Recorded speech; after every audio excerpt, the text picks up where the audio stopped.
시대의 시선 매일 다른 프로들의 증시 인사이트로 승률 높은 전략을 세워보겠습니다. 화요일의 프로 글로원 파트너스 이성웅 이사입니다. 이사님 안녕하세요. 네, 안녕하세요. 네, 오늘 주제 보겠습니다. 시장 방향성 어디를 가리키는가? 살 때인가? 팔 때인가? 네, 주식시장 빠른 회복력을 보여줬습니다. 미국장보다는 또 우리장은 좀 주춤거리는 모습들도 엿보이고 있는 지금 이번 주 상황인데요. 최근 시장 흐름 특징 짚어주시죠.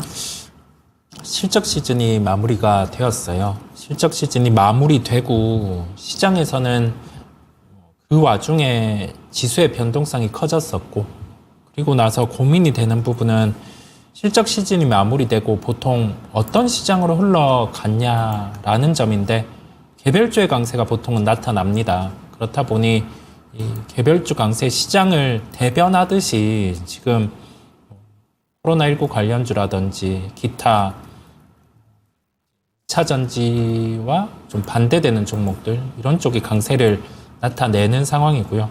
여기 더해져서 시장의 불안감이 더해질 때 테마주 같은 경우는 강세를 나타내는 면이 있습니다.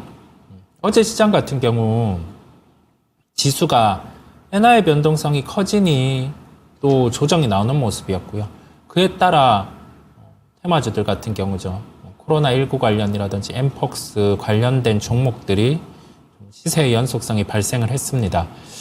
그러면 우리가 생각해야 될 게 지금의 시장의 방향성은 어디를 가리키는 건지, 그다음에 최근의 시장 흐름의 특성이 뭔지 이걸 파악해 볼 필요가 있는데, 크게는 실적 시즌이 마무리되었고 그 안에서 실적 시즌이 마무리되었을 때는 짚고 갔던 것처럼 개별주가 강한 시장이 연출이 되는데, 여기에서 단기적으로 지수도 그다음에 테크주도 저점 대비해서 한 30% 정도는 올라왔다 보니까 시장이 빠지는 게 아니라 좀 한 단계 쉬어가는 구간임을 지금은 말씀을 드릴 수가 있겠습니다.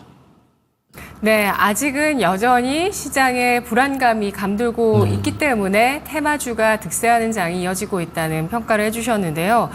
시장의 변동성이 커졌던 요인을 좀 살펴보면 네. 미국의 경기 이슈가 좀 가장 크게 자리를 잡았습니다. 네. 아까 말씀하신 엔화 같은 경우도 시장의 변동성을 가미하는데 또 큰 역할을 했었기도 하고요. 자, 그렇다면 다시금 변동성을 키울 만한 요인이 있다면 어떤 부분을 시장에서 주목을 하게 될까요?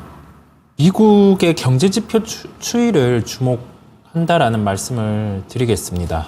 미국의 경제지표 같은 경우가 고용, 그다음에 물가 이쪽에 가중치를 두고 연준은 금리 결정을 할 때 바라보는데, 고용, 물가 모두 금리 인하를 해야 된다는 데이터는 나왔습니다. 그렇다 보니 9월 금리 인하는 이제 기정사실화가 되었고요.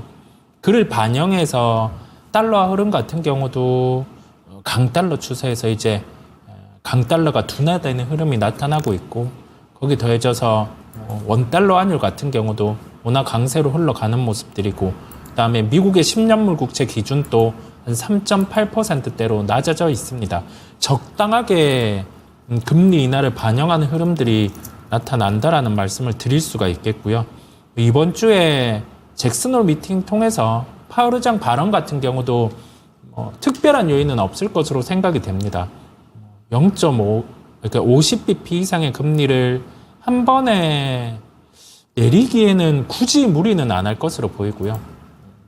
이 와중에 그런 얘기들도 있었죠. 경제 지표가 깨졌을 때는 불황을 가리키고 있고, 그렇다 보니 침체를 가리키고 있고, 그렇다 보니까 긴급 이사회, 연준의 이사회를 열어서 50bp를 내려야 된다, 이런 얘기들도 있었는데, 그때 50bp 내렸으면 시장은 또 불편해질 뻔했거든요. 그렇다 보니까 연준은 철저하게 최근의 스탠스가 데이터 의존적인 측면을 내비쳤기 때문에 25bp 정도의 금리 인하 톤을 얘기를 할 거고, 그러면 시장 자체도 충격받기보다 나오는 경제 지표에 따라서 정규 분포를 크게 벗어나지 않는 이상은 선순환 구조로 갈 수 있습니다. 그러면 여기에서 우리 좀 더 세부적으로 볼게요. 미국 시장 같은 경우가 8월은 자사주 매입의 기간입니다. 네, 그렇다 보니까 자사주 매입을 8월에 단행을 하고요. 왜냐하면 이제 9월 같은 경우는 직접적인 자사 매입을 하기에는 이제 실적 발표 이런 부분이 마무리되는 단계다 보니까 9월은 쉽지 않고 8월에 그 부분이 이어지는데요. 그리고 나서 9월 시장에 갔을 때 고민이 되는 부분은 대선이 있던 9월 시장 같은 경우 7, 8은 강했는데 9월은 또 변동성이 커졌었거든요. 근데 이번 데이터는 또 안 맞았어요. 7, 8 시장도 변동성이 이렇게 커졌잖아요. 매크로 데이터에 좀 의존해서 흘러가는데요. 시장에서 바라볼 게 되려 이제 9월에 금리 인하 단행을 하고 여기에서 물가 지표 같은 경우가 만약에 올라오면 그때는 또 시장 충격은 있을 수 있어요. 왜냐하면 금리가 낮아지는 시기에서 물가가 올라온다라는 거는 그 절대 수준으로는 경기가 이제 침체에 도래한다는 걸 의미하다 보니까 그 지표를 계속 체크를 하고 시장 참여자들은 볼 것 같고요. 그럼에도 불구하고 미국 시장 같은 경우가 지금 최근에 나왔던 고용 수준, 물가 수준의 지표가 나와준다라고 하면은 9월에 금리 인하를 하고 시장 충격은 크지 않을 수 있다라는 점까지 말씀을 드리겠습니다. 네. 9월 금리 인하 수순으로 가게 됐을 때 이대로 경제 지표가 사실 이 추이대로 큰 변동성만 없다면 그대로 좀 잘 시장이 좀 완만하게 이어갈 수 있지 않을까 네. 싶은데 금리 인하를 했을 때 만약에 물가가 좀 네. 꿈틀거려서 올라가는 수치가 나오게 된다면 이건 좀 시장에 크리티컬할 수 있겠다라는 그렇습니다. 점 네. 강조를 해주셨네요. 오히려 금리를 낮추고 났을 때는 고용보다도 물가에 대해서 시장이 네. 좀 더 주목할 가능성에 대해서 내다보셨는데요. 시장의 변동성 다시금 커질 잠재 요인으로 그렇다면 딱 꼽아서 말씀해 주신다면 뭐라고 말씀해 주실 수 있을까요? 변동이 커질 잠재 요인은 미국의 경제 지표? 네, 미국의 경제 지표 중에 네. 고용 관련된 지표. 네. 그렇게 보시면 되겠습니다. 알겠습니다. 고용, 물가, 금리의 추이와 함께 계속해서 중요도가 좀 왔다 갔다 할 수 있을 만한 그런 중요한 지표로서 변동성을 유발할 수 있겠다 이렇게 판단해 주셨는데요. 현재 시장 흐름에서 주식의 비중은 어느 정도 가져가는 게 좋을까요?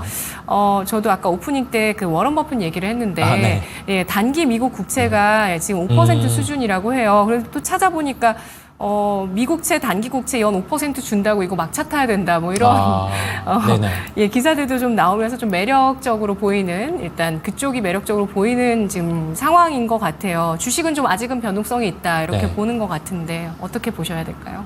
그러니까요, 이 5%라는 금리를 고려했을 때 충분히 채권의 매력도 존재를 합니다. 그 다음에 금리 인하에 들어가게 되면은 채권의 매력은 더 커지죠. 그렇다 보니까 시장에서는 그러면 단기채 5% 이상의 알파가 나올 수 있는 쪽으로 수급이 쏠릴 거란 말이죠. 네. 그러면 여기에서 승부라고 해야 되나요? 5% 이상의 알파를 거둘 수 있는 쪽은 우선은 테크기는 합니다. 테크, 그 다음에 배당주들 중에서도 5% 이상의 수익률을 개런티하는 쪽을 시장에서는 더 초점을 맞추겠죠. 그런데 우리나라 시장을 놓고 보면 물론 미국 고려를 할 때, 이 채권을 고려할 때 환이라든지 그런 부분을 고려해야 되겠지만은 그럼 환고려에서만 3% 후반 4%라고 생각을 해보면 세금까지 보면 시장에서 우리나라 시장에서 이 변동성이 줄어들어 있는 시장 안에서는 그 4% 이상을 거둘 수 있는 쪽이 많지 않다 생각을 할 것 같아요. 시장 참여자들은. 그렇다 보니까 우리 생각할 게 그러면 쉽게 봅니다. 배당주들 중에서 4% 이상의 시가 배당이 형성돼 있는 쪽, 그런 쪽 같은 경우는 계속 플레이를 해야 되고요. 그 이하 같은 경우는 좀 메리트가 떨어지고 배당 기준에서는 그렇게 볼 수가 있겠고 나머지 종목들 중에서는 여전히 우리나라 같은 경우 2분기 실적 나왔을 때 2분기 실적에서 연간 실적 추정치 올해 내년이 올라간 쪽이 테크거든요. 그래서 테크는 놓을 수가 없고 그다음에 소비재 일부 뭐 화장품이라든지 음식료 쪽 같은 경우는 좀 진부하다 생각을 할 수가 있는데 1등주 쪽, 그러니까 뭐 실리콘투, 뭐 삼양식품 이런 쪽 같은 경우는 실적의 피크는 아닙니다. 그런데 우리가 실적의 피크는 아닌데 이 산업단에서 정책에 대한 변화가 있으면은 주가는 충격을 받을 수가 있겠죠. 그게 뭐 음식료 쪽에서는 해리스 후보의 정책, 음식료 쪽 단가 우리가 조금 규제할 수 있다.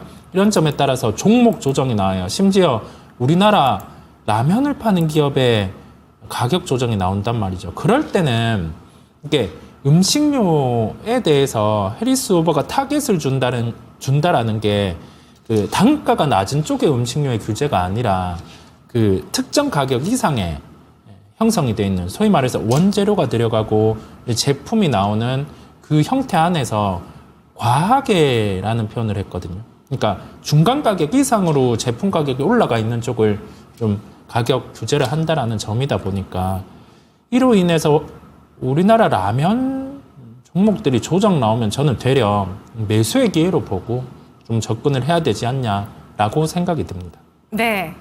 주식 비중은 현재 시장에서 몇 % 정도가 적절할까요? 네, 그를 통해서 도출을 해보면 개팔아갈 때, 시장에 이벤트가 발생했을 때 쓸 수 있는 현금 한 30% 정도는 우리 한 2주 전부터 계속 생각해 왔으니까 그 부분을 유지하고 보는 거고요. 주식 비중은 한 70% 정도 유지하면서 시장이 올라왔을 때 여기에서 2,750 이런 선으로 비슷하게 올라왔을 때 주식 비중을 줄인다 이런 생각보다는 그래도 한 70% 정도는 유지하고 가고, 여기에서 매크로 변수가 나왔을 때 시장에서 한 방 맞는다 생각하고요. 한 방 맞는다는 의미는 시장 변동성, 아까 우리가 짚고 갔던 가격 지표 이런 게 정규 분포 벗어나는 흐름이 나타났을 때 그때 매도를 해도 되기 때문에 아직 추세를 타고 가는 흐름 안에선 주식 70%, 현금 30% 이 비중을 말씀을 드립니다. 네. 자, 그렇다면 투자 전략 정리를 해보도록 하겠습니다. 그리고 관심 업종, 아까 관심 가질 만한 섹터 몇 가지 말씀을 해주시긴 하셨지만 결론적으로 오늘장 지금 이 시점 관심을 가질 그런 섹터가 뭔지 좀 판단을 내려보도록 할 텐데요. 살 때 팔 때 이렇게 생각하면 현금 주식 많으시면 좀 파셔야 되는 거고, 예, 그렇죠. 현금 있으신 분들은 또 살 걸 또 고려를 하실 텐데. 네, 요건 이제 차치하고 전략 한번 세워보겠습니다. 어떤 전략으로 마무리를 해볼까요? 2분기 실적이 좋았던 쪽을 추리고요. 그리고 나서 이 실적이 연속성이 있는가, 즉 일회성이 없었고, 그다음에 업종 대비해서 퍼포먼스를 잘 내고 있는 기업들 같은 경우는 이제 실적 지속성을 체크하면서 주식을 편입해 나갈 필요가 있습니다. 그렇다 보니까 저는 결론적으로 게임 쪽 관련해서는 종목을 쫙 퍼뜨리기보다 크래프톤 같은 경우 올해 추가 신작 하나가 더 나오고, 이번 주에 게임스컴 일정에 맞췄을 때도 충분히 좀 접근이 가능하다는 점에서 말씀을 드리고, 보톡스 쪽 같은 경우는 물론 메디톡스 대웅제약의 실적도 좋았지만 실적 퍼포먼스가 가장 좋았던 휴젤 같은 경우를 대표적인 접근을 해야 되는 종목으로 말씀드리고, 그다음에 마지막으로 IT는 놓아서는 안 됩니다. 네, IT는 놓아서는 안 된다는 말씀을 드리면서 대형 IT랑 우리 전공정 쪽을 미리 보기보다 후공정, HBM 쪽 같은 경우에 집중, 그런 부분이 필요하다는 점을 마지막으로 드립니다. 네, IT 가운데서 HBM 지금 볼 때다라는 점 강조를 해주셨고요. 테크, 소비재, 배당주 아까 말씀을 해주셨고, 주목할 전략으로서 또 섹터, 게임, 보톡스 내 대장주라고 볼 수 있는 여러분들 다들 아시는 크래프톤과 휴젤에 대해서 관심을 가져보자라는 전략을 제시했습니다. 실적 계속 체크하시고요. 현금 비중 30% 필요하다고 합니다. 분석 잘 들었습니다. 네, 고맙습니다. 감사합니다. 프로의 시선이었습니다.